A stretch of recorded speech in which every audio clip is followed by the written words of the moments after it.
Well, the dessert diva, Danette Randall, is in the house today, and she is making something pretty easy. Most of us could really whip it up in no time. Well, there's not even really anything to whip up, but it seems like I don't think you know how to make things. That's not true. What I'm doing is showing, sometimes you just want a little snack. You know, we've been doing gluten-free, paleo, and we did all that. Well, I'm showing you this very simple. It's still gonna, it has a little bit of sugar because it is fruit and we are doing chocolate. But sometimes people forget, they just dip strawberries. You forget for a nice little after school snack for kids or something. This would be nice for Gasparilla when you're drinking, you bring some fruit on the boat. I like that. I mean, something simple. You dip it in a little bit of chocolate and it transforms it into something so nice. So I'm gonna show you kind of my favorite things to do. And like you know, chocolate dip strawberries, that's normal, right? Some people dip bananas.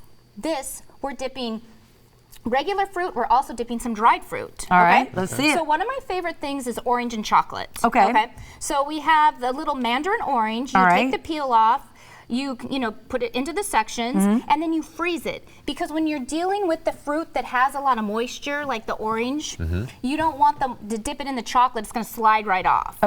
So you freeze it first, and it's so good to eat it when it's a little bit chilled. So that's all you're going to do. So you freeze it, you take it out, and then you just kind of dip it. So you freeze it. You freeze it. That's great. I did not know this. See? And then you dip it. So what I have here is I've got the oranges that you freeze. I've got dried pineapple. You freeze those too? No. Just I just freeze. The usually juicy bananas, ones. The ones with moisture, the juicy got it. ones. And they're so good to eat frozen as well. So like grapes are really good frozen, dipped in chocolate. The oranges, it's and you don't have to dip it in the chocolate, but if you freeze orange and grapes, it's so delicious, So wait, do you serve them with that frozen taste, or are you just doing that for better dipping? It's for better dipping. Okay. But once you put the chocolate in, it sets and you put it in the fridge, it still keeps that crispness and the coolness, and it's so good. It's so good.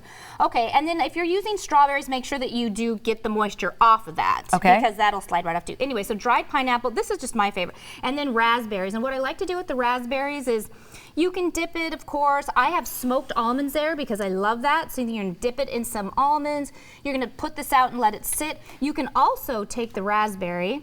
Now this is, again, it's very simple, but we're just doing this, and oh, hello. Well, I wanted to ask. Put it into the little raspberry hole. Oh, and then I stick, like, you can do pecans or take the almonds, put those on top, just kind of sit them there, and you can kind of see they've showed a lot how I have it arranged. You can use the little picks like you would do for a charcuterie platter. You just take the little toothpicks and stick in, or take the little picks and put in, and then it makes it kind of fun, and it adds a little something special. But I had a quick question, and I'm sure you've already answered it, but I've been running on fumes this week with whatever's going on.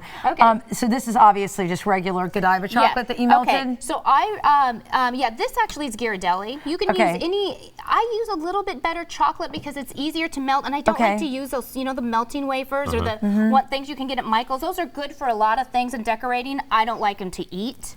So that's the dip. That's Ghirardelli? Ghirardelli chocolate. And What's the this? Godiva. And that's Godiva. That's just that was just to make it look nice, because this is a chocolate and fruit platter. So and then you have the white chocolate. Okay, I love white chocolate. You melt these. I have a half a cup. You melt them in the microwave. Make sure when you're melting chocolate, this is another tip, like 30 seconds. Do not let it go over that. Take it out. See how it is.